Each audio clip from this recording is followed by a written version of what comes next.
स्वागत, अभिनंदन, आभार आपका, आप सभी का स्वागत है आपके अपने इस YouTube चैनल में। आज बात हो रही है YouTube की और YouTube से जुड़े हुए फेमस ब्लॉगर सौरभ जोशी की। आज के न्यूज़पेपर में सबसे प्रमुख खबर यही है, यूट्यूबर सौरभ जोशी हैं, उनको लॉरेंस गैंग से धमकी मिली है और धमकी किसने दी है, कैसे दी है, क्या हुआ है, पूरी खबर जानेंगे इस वीडियो में। बने रहिएगा इस डिटेल्ड न्यूज एनालिसिस वीडियो में। चलिए शुरू करते हैं इस वीडियो को।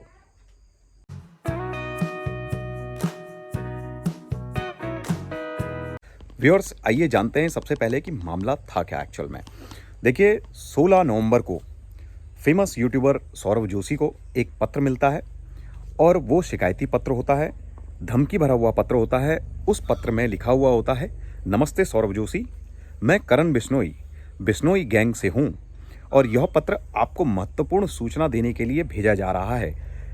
हमारे बॉस लॉरेंस बिश्नोई ने आपको, हमारे गैंग को 2 करोड़ रुपये, ध्यान से सुनिएगा, 2 करोड़ रुपये देने का आदेश दिया है। ठीक है ना, यह पत्र की शब्दावली है।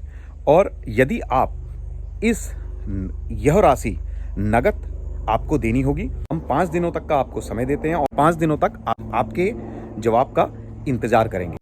यदि आपने कोई भी जवाब नहीं दिया या फिर पुलिस में शिकायत करने की कोशिश की या अपने परिवार के अलावा किसी और को इस बारे में बताया तो आपके परिवार का एक सदस्य कम हो जाएगा।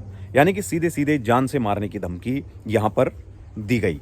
और इसमें लिखा है कि हम आपके जवाब का इंतजार करेंगे, आपकी एक भी गलती आपके परिवार के सदस्य की जान ले सकती है। हम इंतजार करेंगे और दुआ करेंगे कि आप सही फैसला लें। और यदि आपको हमसे बात करनी है तो हम आपको इंस्टाग्राम आईडी करण बिश्नोई 5672 दे रहे हैं, जिसे हमारा गैंग ऑपरेट करता है। तो ये जो है शिकायती पत्र 16 नवंबर को सौरभ जोशी को प्राप्त हुआ।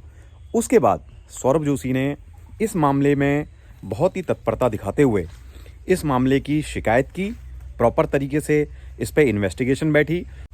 हम धन्यवाद देना चाहेंगे हमारा जो पुलिस प्रशासन है और पुलिस प्रशासन की पूरी टीम को इस मामले की सीरियसनेस समझकर इस मामले को तत्परता से उन्होंने अपने हाथों हाथ लिया और इस मामले में कड़ी कार्रवाई करते हुए न सिर्फ आरोपी का पता लगाया बल्कि उसको रंगे हाथ गिरफ्तार किया। अब जानेंगे कि आरोपी कौन है, क्या है, क्यों उसने ये सब चीजें की और किस तरीके से वो पुलिस की गिरफ्त में आया। इस मामले में अरुण नाम के व्यक्ति का नाम सामने आया है, जो कि पहले एक 3 स्टार होटल में सिक्योरिटी गार्ड का काम किया करता था। उस व्यक्ति को उसकी लापरवाही के चलते ही होटल से निकाला गया था। उसके बाद जल्दी अमीर बनने की ख्वाहिश में उस व्यक्ति ने बहुत सारी साउथ की मूवी देखी, जैसा कि नॉर्मली लोग करते हैं, और वहाँ से एक आइडिया निकाला कि कैसे जल्दी अमीर बना जा सकता है, किस तरीके से फिरौती मांगकर किसी दूसरे, जो आजकल लॉरेंस बिश्नोई गैंग जो कि हाइप में है, उसका नाम यूज़ करके किस तरीके से फिरौती मांगकर वो जल्दी से अमीर बन सकता है। और उसने इसके लिए टारगेट किया फेमस यूट्यूबर सौरभ जोशी को। उसने सबसे पहले करण बिश्नोई नाम से एक इंस्टाग्राम आईडी बनाई जो कि फेक है और उस पर लॉरेंस बिश्नोई के फोटोज़ अपलोड करने शुरू कर दिए। पुलिस इस एंगल को भी जांच रही थी कि ये अरुण है, ये मोहाली में 3 स्टार होटल में सिक्योरिटी गार्ड था, तो कहीं पंजाब से जुड़े होने के कारण ये असली में कहीं लॉरेंस बिश्नोई गैंग से जुड़ा तो नहीं है। लेकिन पुलिस ने अपनी जांच में पाया कि इसका कहीं से कहीं तक कोई कनेक्शन लॉरेंस बिश्नोई गैंग के साथ नहीं है और कोई भी बड़ा आपराधिक मामला इसके खिलाफ फिलहाल पुलिस को सामने नहीं आया है। ये जल्दी अमीर बनने के चक्कर में इस तरीके की हरकत कर बैठा। पुलिस ने सारे एंगलों को देखकर प्रॉपर तरीके से इस मामले में तत्परता दिखाते हुए चीज़ों को समझा, तथ्यों की जांच की और उसके बाद पुलिस ने तुरंत इस पर एक्शन लेते हुए सौरभ जोशी को कहा कि वो जो अरुण है, अरुण को कॉल की जाए। अरुण ने जो भी कॉन्टैक्ट डिटेल दिए हैं उस कॉन्टैक्ट डिटेल पर कॉल कर उसको बुलाया जाए और बोला जाए कि रकम तैयार है और आके ले जाएं। तो सौरभ जोशी ने अरुण के दिए हुए कॉन्टैक्ट नंबर पर और आईडी पर कांटेक्ट करके उसको बोला कि वो बहुत डरे हुए हैं, रकम तैयार है, कृपया आप ओलिविया कॉलोनी में जहाँ पर सौरभ जोशी रहते हैं वहाँ पर आइए और रकम लेके जाइए। और इन सब चीज़ों में जो पुलिस के बिछाए हुए जाल में ये अरुण नाम का नौसिखिया गच्चा खा गया और रकम लेने के लिए ओलिविया कॉलोनी में पहुंच गया। जैसे ही अरुण ओलिविया कॉलोनी में आया रकम लेने के लिए, तैयार पुलिस ने अरुण को रंगे हाथ दबोच लिया, पकड़ा और अभी वो पुलिस की हिरासत में है। पूछताछ में अरुण ने बताया कि कैसे वो सौरभ जोशी तक पहुंचा। सौरभ जोशी के वीडियोस देखकर, सौरभ जोशी के लाइफस्टाइल को देखकर, कितनी गाड़ियां सौरभ जोशी के पास हैं, सौरभ जोशी कहाँ रहता है, क्या करता है, कितनी इनकम उनको यूट्यूब से आती है, इस तरीके की सारी जानकारियां इकट्ठी करके उसने सौरभ जोशी को टारगेट किया। यानी कि सोशल मीडिया पर जो उनके द्वारा दिखाई जा रही वीडियो हैं, उनकी महंगी महंगी गाड़ियां हैं, उनका लाइफस्टाइल, वो सब देखकर अरुण ने उनको टारगेट करने की ठानी। देखिए, पुलिस प्रशासन और सभी अधिकारी आपसे रिक्वेस्ट करते हैं, हम भी अपने सारे व्यूअर्स से और इस वीडियो के माध्यम से रिक्वेस्ट करते हैं। आजकल लॉरेंस बिश्नोई गैंग चल रहा है, उसकी वजह से लोग उनका गलत इस्तेमाल कर रहे हैं। लोगों को फर्जी कॉल, फर्जी धमकियां इस गैंग के नाम को लेकर आ रही हैं। हल्द्वानी में पिछले बीते दिनों में एक ज्वेलर्स को भी इसी तरीके की धमकी आई थी और रुद्रपुर वगैरह जो आसपास के इलाके हैं वहाँ पर भी ये इस तरीके के धमकी भरे कॉल जो हैं वो आए थे। तो रिक्वेस्ट है आपसे सभी लोगों से कि इन सब कॉलों पर इनको सीरियसली ना लिया जाए। इन सब कॉलों की तुरंत जांच पड़ताल करवाइए, पुलिस के पास पहुंचिए। ऐसे मुद्दों पर चुप बैठने के बजाय तुरंत इनकी त्वरित कार्रवाई के लिए अपने उच्च अधिकारियों से मिलिए, उच्च अधिकारियों के पास जाइए, पुलिस प्रशासन के पास जाइए, क्योंकि इन मामलों में आपकी तत्परता ही आपको बचा सकती है, आपको फंसने से बचा सकती है, आपके परिवार को बचा सकती है। और दूसरा, पुलिस डिपार्टमेंट जितनी जल्दी आप उनके पास पहुंचेंगे उतनी जल्दी इन मामलों की कार्रवाई हो सकेगी। वीडियो में यहां तक बने रहने के लिए आपका बहुत बहुत धन्यवाद। और व्यूअर्स, अभी सौरभ जोशी का स्टेटमेंट भी आ गया है, यानी कि उनका एक वीडियो भी आ गया है जिसमें उन्होंने सारे इंसिडेंट का, पूरे इंसिडेंट का खुलासा किया है।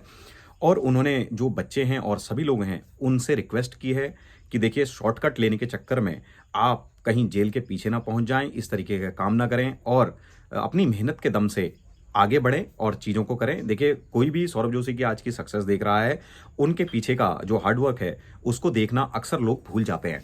तो मेरी भी आपसे रिक्वेस्ट है कि प्लीज़ उनके पुराने वीडियोस देखिए, जो की गई मेहनत है उसको देखिए, उसके बाद आपको समझ में आएगा कि आज वो जहाँ स्टैंड करते हैं वो उनकी मेहनत है। और इस तरीके से मेहनत करके दम पर आप भी आगे आ सकते हैं, आप भी चीज़ों को अचीव कर सकते हैं। तो कोशिश कीजिए मेहनत करने की, सही तरीके से सही डायरेक्शन में सोचने की, सही डायरेक्शन में जाने की। और बहुत सारी चीज़ें उन्होंने अपने वीडियोस में कही हैं जो उनके वीडियोस में जाके देखी जा सकती हैं, बट जो मेन सार है मैं वो आपको बता रहा हूं कि उन्होंने रिक्वेस्ट की है। देखिए, कोई भी परिवार है, कोई भी सेलिब्रिटी है, कोई भी व्यक्ति है, वो इन सारी धमकियों से, भले ही आप उनके साथ मजाक करें या फिर इस तरीके की कोशिश करें, इस तरीके से उनको परेशान करने की कोशिश करें, तो पूरा परिवार जो है एक सदमे में आ जाता है, सब परेशान हो जाते हैं और स्पेशली जो माँ होती हैं उनका दिल बैठ जाता है। तो मेरी आपसे रिक्वेस्ट है कि प्लीज़ किसी को भी मजाक में भी इस तरीके की चीज़ें ना करें, जिससे कि वो आपका किया गया मजाक किसी के लिए जानलेवा भी साबित हो सकता है। अगर आप एक यूट्यूबर बनना चाहते हैं, एक क्रिएटर बनना चाहते हैं, तो अपनी मेहनत कीजिए, मेहनत के दम पर आगे आइए, अपने अंदर स्किल विकसित कीजिए, अपने आप को स्किल्ड कीजिए। डे बाय डे आप जब वीडियोस बनाएंगे और जो को करेंगे तो आप धीरे धीरे फाइन होते चले जाएंगे और फिर जो सक्सेस है वो एक दिन आपको मिल जाएगी। मैं आप सभी लोगों से ये रिक्वेस्ट करना चाहता हूं कि इस तरीके की, देखिए सोशल मीडिया पर आप लोग सभी लोग हैं, हम भी हैं सोशल मीडिया पर, लेकिन सोशल मीडिया पर बहुत ज़्यादा शो ऑफ करने से बचिए, बहुत ज़्यादा अपनी निजी लाइफ को सार्वजनिक करने से बचिए, क्योंकि देखिए बहुत सारे लोग इसका गलत इस्तेमाल करने के लिए यहाँ पर बैठे हुए हैं।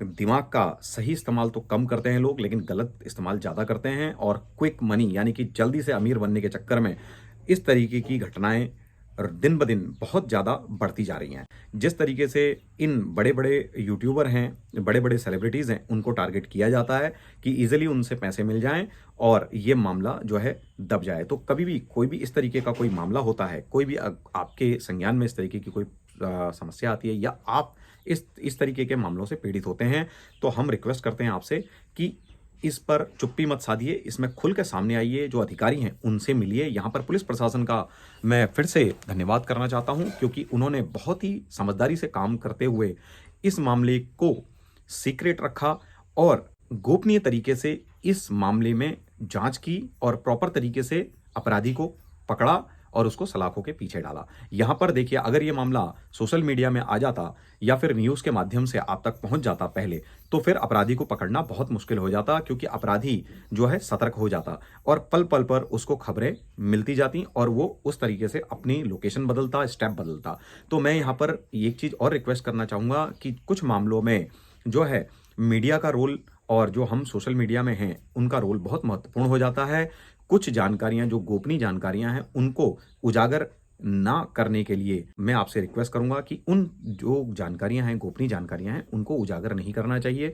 समय आने पर वो जानकारियाँ आपके सामने अपने आप स्वतः ही आ जाएँगी और पुलिस प्रशासन और जो जाँच एजेंसी हैं, उनको हमको सहयोग करना चाहिए, उनके सहयोग में हमें खड़ा रहना चाहिए। हमसे जो भी कुछ जानकारी या फिर हम उनका सहयोग कर सकते हैं, वो सहयोग करने के लिए हमें रेडी रहना चाहिए। तो बहुत-बहुत धन्यवाद इस वीडियो को देखने के लिए। इस वीडियो को आगे तक पहुँचाइएगा, शेयर कीजिएगा ताकि ये वैल्यूएबल जानकारी दूसरे लोगों तक भी पहुँचे और इस तरीके के जो फ्रॉड हैं, उनमें लोग फँसने से बचें। रखिए अपना ख़ास ख़्याल। मैं मिलता हूँ आपसे ऐसे ही किसी पॉज़िटिव वीडियो में। नमस्कार।